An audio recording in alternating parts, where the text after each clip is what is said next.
يمشي التراب يضمني. ایک خاص واقعہ جو ہے اس کا پس منظر ہے، اس کو سمجھ لیجئے کہ یہ موضوع یہاں زیر بحث کیسے آ گیا. یہ تیسرا نقطہ ہے، اس کو شان نزول بھی کہتے ہیں، اور در حقیقت یہ میں اس کے لیے لفظ استعمال کر رہا ہوں پس منظر. اس آیت کے پس منظر میں تحویل قبلہ کا جو واقعہ ہوا ہے وہ ہے. آپ کے علم میں ہوگا کہ حضور جب تک مکے میں رہے آپ نماز ایسے پڑھتے تھے، خانہ کعبہ کے جنوبی سمت میں کھڑے ہوتے تھے جو رکن یمانی ہے، اور دوسرا وہ رکن ہے جس میں کہ حجر اسود نصب ہے.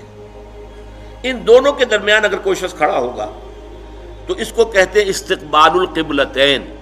بیک وقت خانہ کعبہ بھی سامنے ہے اور بالکل سیدھ میں بیت المقدس بھی سامنے ہے. استقبال القبلتین مکے میں رہتے ہوئے ممکن تھا، اس لیے کہ اگر آپ خانہ کعبہ کے جنوب میں کھڑے ہیں تو آپ کے سامنے کعبہ ہے اور اسی سیدھ کے اندر بیت المقدس بھی ہے. لیکن جب آپ ہجرت فرما کر تشریف لے آئے مدینہ منورہ، اب مدینہ منورہ کے جنوب میں ہے بیت اللہ خانہ کعبہ مکہ مکرمہ، اور شمال میں ہے بیت المقدس، لہذا اب استقبال القبلتین تو ممکن نہیں. اب یہ ہم نہیں جانتے، نہیں کہہ سکتے کہ آیا یہ کسی وحی خفی کی بنیاد پر ہوا، اس لیے قرآن میں کوئی وحی جلی موجود نہیں ہے، یا یہ حضور کا اپنا اجتہاد تھا جس سے کہ اللہ تعالیٰ نے پھر ریکگنائز کر لیا، اس کو منظور کر لیا. لیکن حضور نے مدینے جا کر نماز پڑھنی شروع کی بیت المقدس کی طرف رخ کر کے، شمال کی طرف، اور خانہ کعبہ پشت پر ہے. یہ چیز شاخ گزر رہی تھی ان لوگوں کو جو مکے سے چل کر آئے تھے. جتنی محبت انہیں خانہ کعبہ سے تھی اس کا ہم اندازہ نہیں کر سکتے. خود حضور جب روانہ ہوئے تھے مکے سے ہجرت کے لیے تو آپ خانہ کعبہ کے پردے پکڑ کر چمٹ کر آپ نے کہا تھا کہ اے کعبہ تجھے معلوم ہے، اے بیت اللہ تو جانتا ہے مجھے تجھ سے کتنی محبت ہے، لیکن یہاں کے لوگ مجھے یہاں نہیں رہنے دے رہے، میں یہاں سے جانے پر مجبور ہوں، کہ تجھ سے ہجرت کر کے جا رہا ہوں. اس حوالے سے سب کو پسند ہے، لیکن یہ کہ نماز پڑھ رہے ہیں خانہ کعبہ کی بجائے بیت المقدس کی طرف رخ کر کے. اس کے بعد 16-17 مہینے کے بعد قرآن مجید میں حکم آ گیا، قد نرى تقلب وجهك في السماء فلنولينك قبلة ترضاها فول وجهك شطر المسجد الحرام. اے نبی ہم آپ کے چہرے کا بار بار آسمان کی طرف اٹھنا دیکھتے رہے ہیں. حضور انتظار کر رہے تھے کہ کب حکم آئے کہ ہم خانہ کعبہ کی طرف رخ کر لیں. اس سے میرا گمان یہ ہے کہ وحی خفی کی بنیاد پر حضور کا فیصلہ تھا. قرآن مجید میں جو وحی آ گئی ہے شامل ہے، اسے وحی جلی کہتے ہیں، اور حضور پر اور بھی وحی ہوتی تھی وحی خفی جو قرآن مجید میں شامل نہیں ہے. بہت سی احادیث در حقیقت وہ وحی ہی پر مبنی ہے، لیکن وہ باللفظ نہیں ہے، بالمعنی ہے، اور وہ وحی جلی نہیں ہے، وحی خفی ہے. تو یہ معلوم ہوتا ہے وحی خفی کی بنیاد پر تھا، لیکن حضور پر بھی شاخ گزر رہا تھا اور مکے والوں پر بھی شاخ گزر رہا تھا، اور حضور بار بار آسمان کی طرف نگاہ اٹھاتے تھے کب جبرائیل آئیں اور کب یہ حکم ہو کہ ہم اپنا رخ بدل دیں اور بجائے شمال کی طرف رخ کر کے نماز پڑھنے کے جنوب کی طرف رخ کر کے نماز پڑھیں. تو اللہ فرماتا ہے قد نرى تقلب وجهك في السماء فلنولينك قبلة ترضاها. اے نبی ہم دیکھتے رہے ہیں آپ کے چہرے کا آسمان کی طرف بار بار اٹھنا، تو لیجئے ہم بدل دیتے ہیں، آپ کا چہرہ کر دیتے ہیں رخ اسی طرف جو آپ کو پسند ہے. فول وجهك شطر المسجد الحرام، تو اب اپنا رخ پھیر دیجئے مسجد حرام کی طرف. فیصلہ حکم آ گیا. اب یہاں نوٹ کیجئے، یہاں وہ جو مذہبی ایک خاص ذہنیت تھی جس کا میں نے پہلے ذکر کیا تھا، جن کے نزدیک ظواہر کی بہت اہمیت ہے. ہر عمل کا ایک تو ہے باطن، اس کی روح، ایک اس کا ظاہر ہے. لیکن عام طور پر جو کٹر قسم کے اور جو زیادہ سمجھدار لوگ نہیں ہوتے، ان کے اندر زیادہ اہمیت جو ہے وہ ظواہر کی ہو جاتی ہے، باطن کی طرف توجہ نہیں ہوتی، روح کی طرف جو ہے توجہ نہیں ہوتی. تو کچھ نہ کچھ مسلمانوں میں بھی ایسے حضرات تھے، لیکن اس سے بڑھ کر یہودیوں نے ایک طوفان اٹھا دیا۔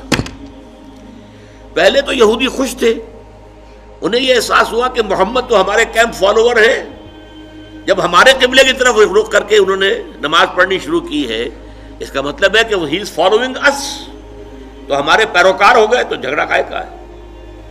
لیکن اب جب آ گیا یہ کہ اپنا رخ بدل دیجئے، اب پیٹھ ہو گئی بیت المقدس کی طرف اور رخ ہو گیا خانہ کعبہ کی طرف، تو ان کے کان کھڑے ہوئے کہ یہ تو کوئی مسئلہ جو ہے کچھ اور ہے، ایک نئی امت کی تشکیل ہو رہی ہے اور ایک نئی بالکل شریعت آ رہی ہے، نئی امت جو ہے وہ وجود میں آ رہی ہے۔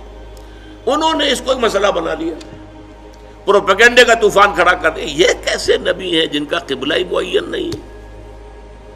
16 مہینے ادھر رخ کر کے نماز پڑھی، اگر ادھر کا قبلہ تھا تو وہ غلط تھا، تو 16 مہینے کی نمازیں زیرو ہو گئی، اور اگر وہی صحیح قبلہ تھا تو اب جو نمازیں پڑھ رہے ہیں وہ زیرو ہو گئی۔ قبلہ تو اپنی جگہ سے نہیں ہل سکتا، قبلہ تو ایک ہی ہوتا ہے، ان کا قبلہ ہی معین نہیں ہے۔ 16 مہینے ادھر رخ کر کے نماز پڑھی، اب ادھر رخ کر لیا۔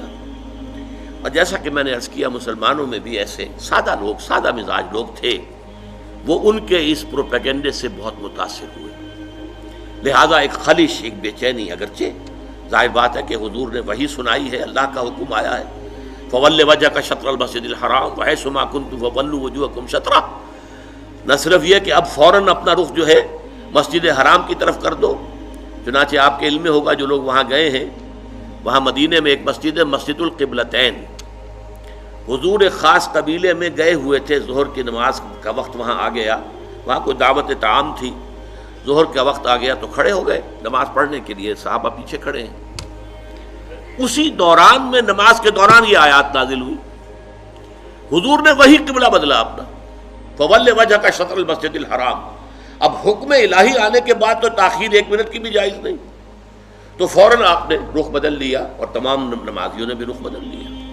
اس لیے اس مسجد میں 2 طرف محرابیں بنی ہوئی ہیں، ایک محراب جو ہے وہ شمال کی طرف ہے بیت المقدس کی طرف، اور ایک محراب ہے مکے کی طرف جنوب کی جانب، اسی لیے اس کو کہتے ہیں مسجد القبلتین، 2 قبلوں والی مسجد۔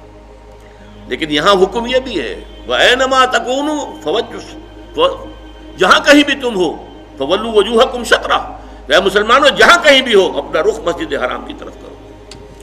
اب ظاہر بات ہے کہ اس پر جب عمل ہو گیا تو صحابہ نے عمل تو کیا، دل میں کچھ دغدغہ رہا، کچھ پریشانی رہی، خاص طور پر یہ بات کہ اگر اصل قبلہ یہ تھا اور یہ ہے جو آج ہو گیا ہے، تو پھر ہماری نمازوں کا کیا بنے گا؟ ہماری نمازیں 16 مہینے کی ضائع ہو گئی، غلط قبلے کی طرف پڑھی گئی۔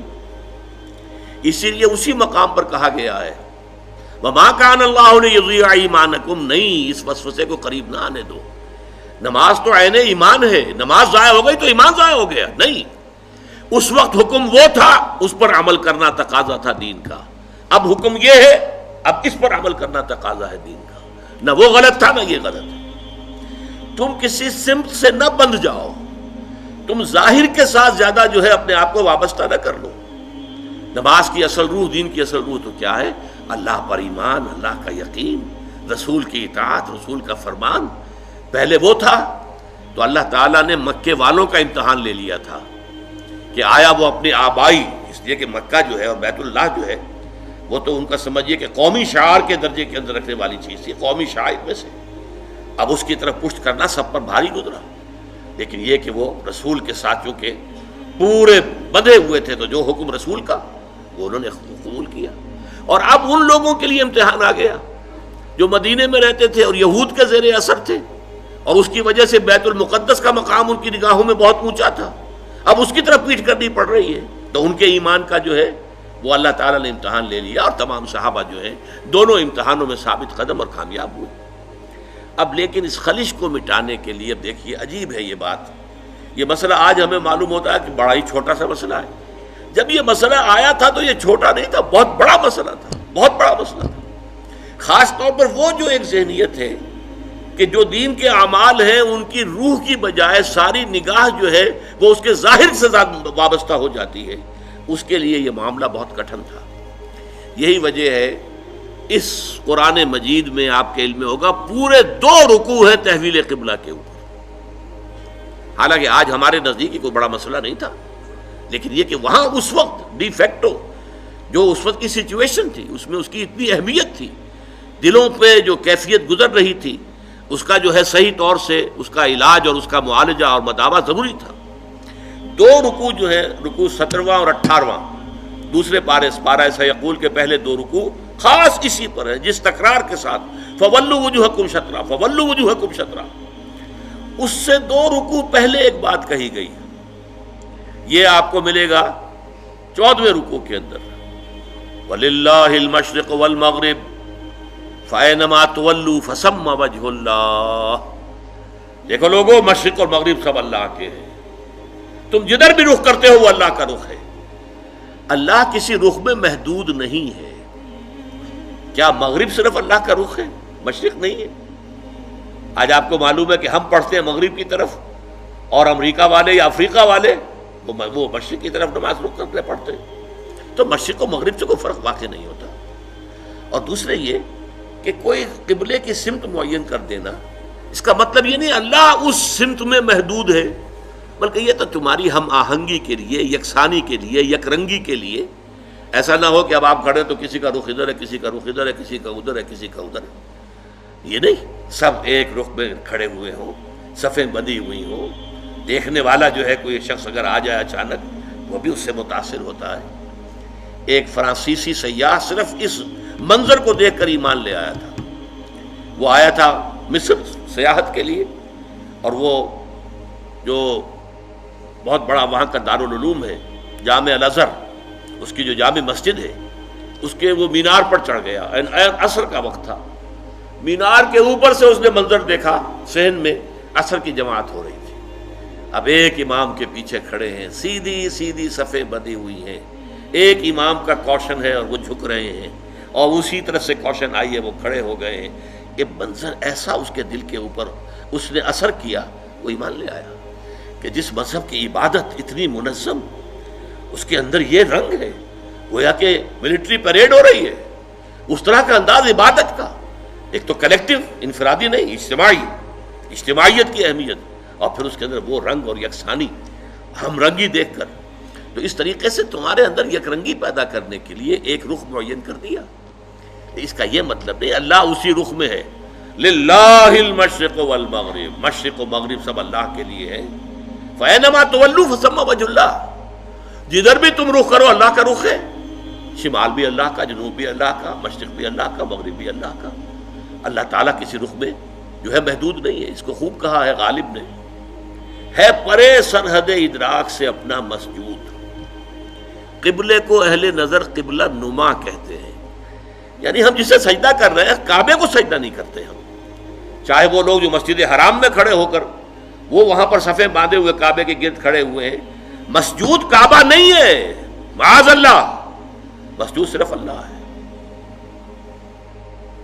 اس لیے ہے پرے سرحد ادراک سے اپنا مسجود. مسجود ہمارا جو ہے وہ تو ادراک، ہمارے عقل اور فہم اور ہمارے تخیل اور تصور سے وراء الورا ثم وراء الورا ثم وراء الورا، ہے پرے سرحد ادراک سے اپنا مسجود.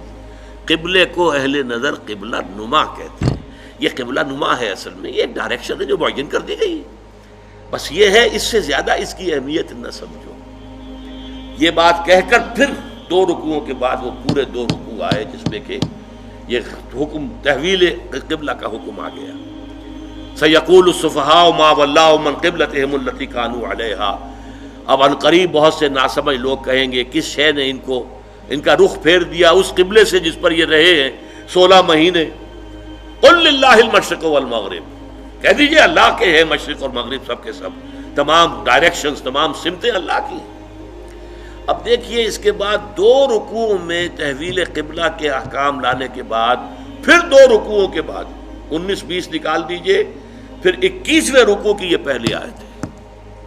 گویا کہ یوں سمجھیے کہ یہ جیسے میرا دھڑ ہے، 2 رکوع 17-18 یہ تو میرے دھڑ کے مانند ہے کہ 2 رکوع مکمل ہے تحویل قبلہ کے حکم پر. لیکن 2 رکوع پہلے بھی ایک آیت آ گئی، للہ المشرق والمغرب، فینما تولوا فثم وجہ اللہ۔ اس کے بعد بھی اگر کوئی خلش رہ گئی، کوئی دل کے اندر جو بے اطمینانی رہ گئی، ہوگے کچھ لوگ، اب اس کے لیے آخری جس کو کہیں گے موپنگ اپ آپریشن، 2 رکوعوں کے بعد لیس البر ان تولوا وجوہکم قبل المشرق والمغرب